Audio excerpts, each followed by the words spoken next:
Making calls to save Earth. Green forces, do you copy?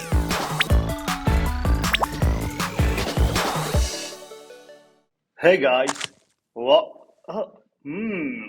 Looks like I stepped on something. Hey, watch your step. I'm trying to make some bread and you just stepped on my bread dough. I was in the middle of fermenting it. Yeah, Miss Popsicle here is really into making bread these days. I only use the best homemade natural yeast. Which reminds me about a professor that I met that makes biofuel from yeast. Making biofuel from yeast? Wow. Considering how gas prices are, that sounds like a great business opportunity. Business opportunity? I guess bread making can wait. Call him up. Okay, Moshi Jay, can you teach us about fermentation? I'm a professor at the University of California, Berkeley, and my expertise is engineering microbes to produce interesting chemicals.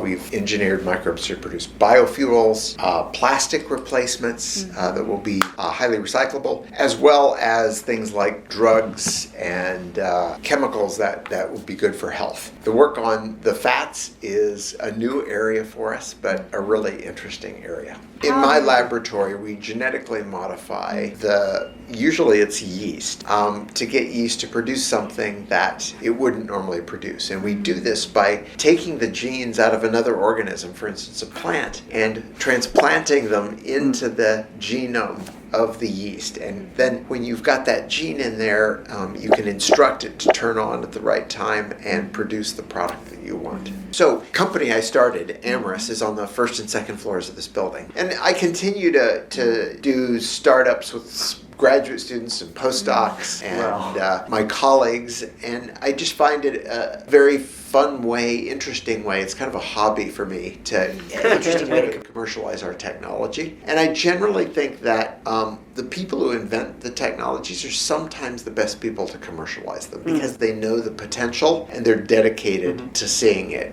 work.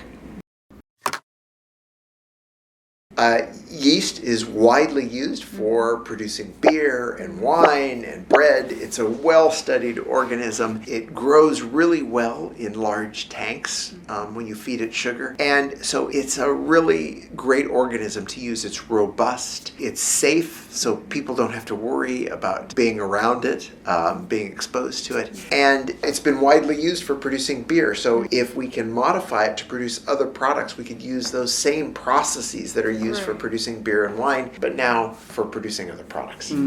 So I'll give you a few examples. Many years ago, my lab introduced the genes into yeast to allow it to produce an anti-malarial drug called artemisinin. Artemisinin is a natural product. It's produced by a plant called wormwood, and it's the world's best anti-malarial drug. But when we started on the project 2 decades ago, artemisinin was in short supply and very expensive. So we took the genes out of the plant, we put them into yeast, and then we engineered the yeast to produce lots of artemisinic acid, which is converted into artemisinin. Ever since that yeast-derived process was introduced, the price of artemisinin has stayed low. So right now we still get most of our artemisinin from plants, but the microbial process supplements that, and anytime the plant-derived material would go up, then the microbial process could be introduced and keep the price low for people in Africa and Southeast Asia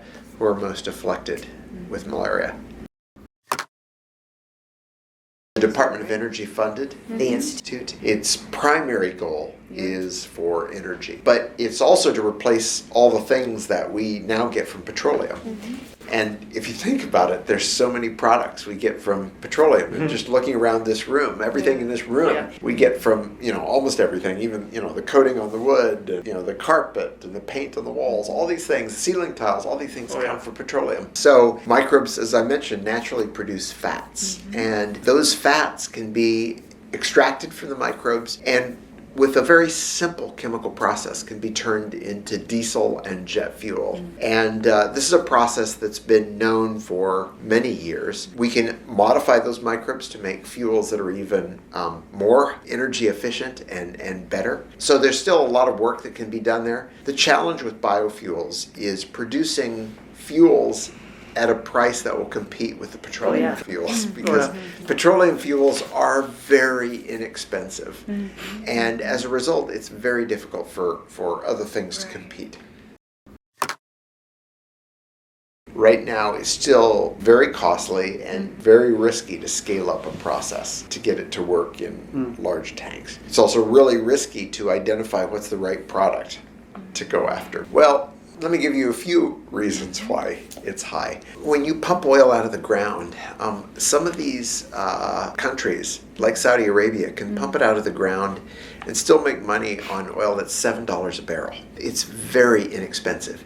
And then it's refined in refineries that are very old. And so those refineries have been paid off long ago.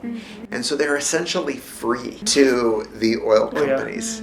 When you take something like ag waste, you've got to collect it, you've got to drive it to the biorefinery, and because those biorefineries don't exist, you have to build them brand new. And they're very expensive to build. And so you have to pay the mortgage on that biorefinery as well as get the price very low. And then on top of that, our governments don't put a tax on carbon, right? We're spending trillions of dollars around the world now trying to reduce or alleviate the effects of climate change. And yet we don't tax the oil companies for putting the carbon in the atmosphere. And then we expect biofuels, which are carbon neutral, to compete against those fuels. It's crazy. And in fact, on this floor of the building, this institute that's here is devoted to bringing the cost of biofuels down. And one way we do that is to use waste materials. So things like forest waste and agriculture waste, things that wouldn't be used otherwise, and extract the sugars from those and transform them into biofuels. So we have high hopes for the future, but we are competing against the petroleum industry. And it's a very old industry and established.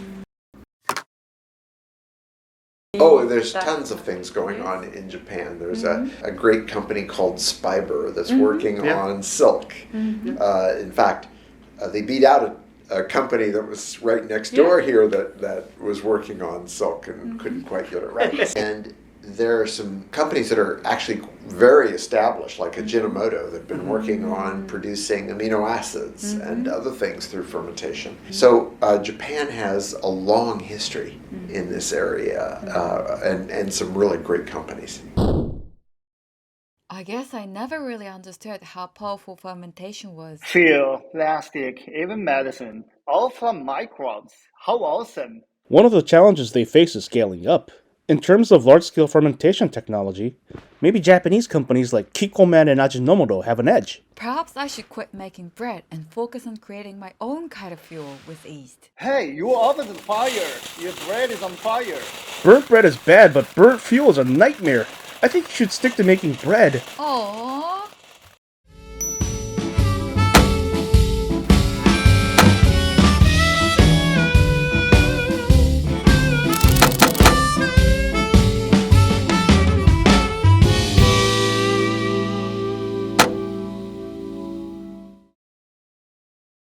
Moshi moshi, moshi moshi.